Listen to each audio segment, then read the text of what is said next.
Hello parents, my name is Mr. Gilbert and I'm going to be your child's Biology 2 teacher this year. Sorry we couldn't meet in person. Hopefully this video will give you a quick insight to what to expect in the course. Biology 2 is the second half of the biology curriculum. As such, it is the preparation for the Keystone exam. I'm going to spend the first couple of weeks of the course going over all the information from Biology 1. That way, when I move on to the new material, your child has a good foundation for the new material. The new material is Bioenergetics, which is basically photosynthesis and cellular respiration and how they interact with each other. I cover genetics, so the patterns of inheritance and Mendelian traits. We cover genetic engineering, talking about GMOs and how they're used in both agricultural and medical situations. And then finally, evolution.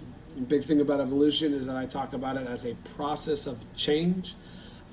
So basically how an organism is going to adapt to fit its environment.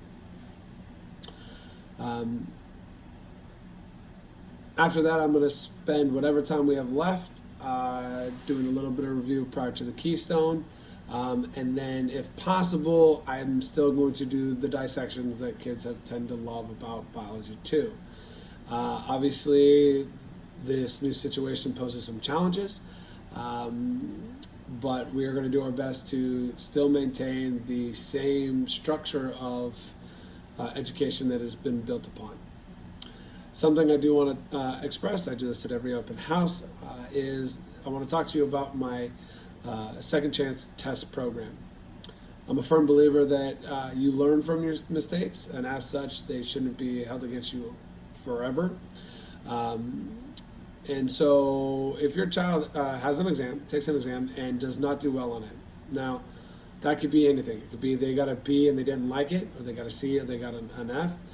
If your child simply does not like their grade and they want to try to improve it, because I think they can, then I'm going to let them. Basically, they would come in and kind of schedule an appointment to retake the exam. And then I take 80% of the new score and 20% of the old score, and that makes up their new grade. So really, there's no reason for your child to have a non-passing exam grade for the entire semester.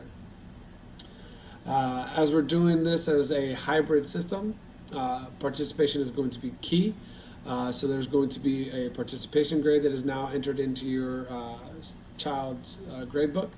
And this is just to ensure that when they are at home, they are on task, because I want to focus as much time as I can in the classroom doing activities, labs, things of that nature to make sure the information is concrete.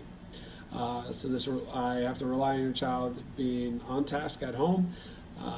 And so I look forward to having your child in there. If you have any extra questions, please feel free to contact me from my email address at the district website.